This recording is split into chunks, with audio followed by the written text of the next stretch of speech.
Women as a group, incredibly smart, incredibly driven. They're getting more of the college degrees than ever before, more than the men. I think you'll see a lot more women CEOs in the next 10 and 15 years. I'm very optimistic.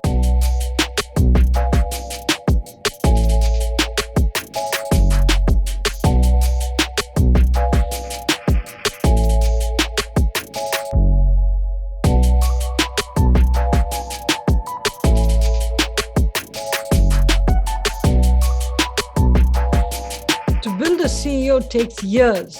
I mean, there's a great Chinese proverb which says the best time to plant a tree is 20 years ago, the second best time is today. So many of us were products of trees that were planted 20 years ago. Along the way, more trees had to be planted, and we need to plant more trees to make more women CEOs going forward.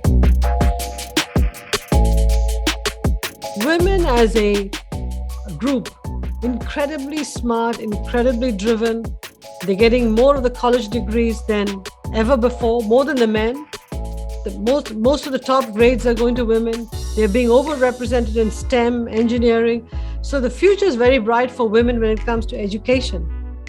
What happens in the job situation has got to match with the quality of the talent coming out of colleges. So if that happens and women are nurtured and encouraged in the workforce, I think you'll see a lot more women CEOs in the next 10 and 15 years. I'm very optimistic.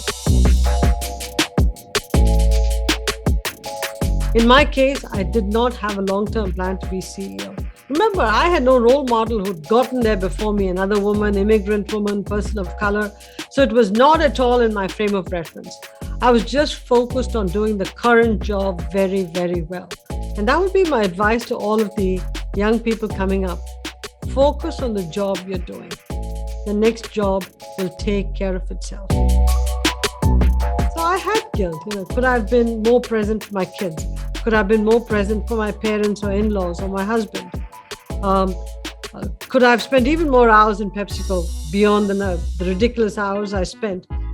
All of these, cause some pangs of guilt, but nothing that's lasting. About 5 years ago, I parked all that guilt on the side and said, I did the best I could. It can spark all power conflicts if you bring your crown into the house. If you come into the house and say, hey, this is where I stand in the pecking order, everybody bow to me. That was never the case in our household. We had an equal partnership in every which way. My husband and I split the workload, whether it's taking care of the kids, taking care of the household. We were equal partners in our marriage.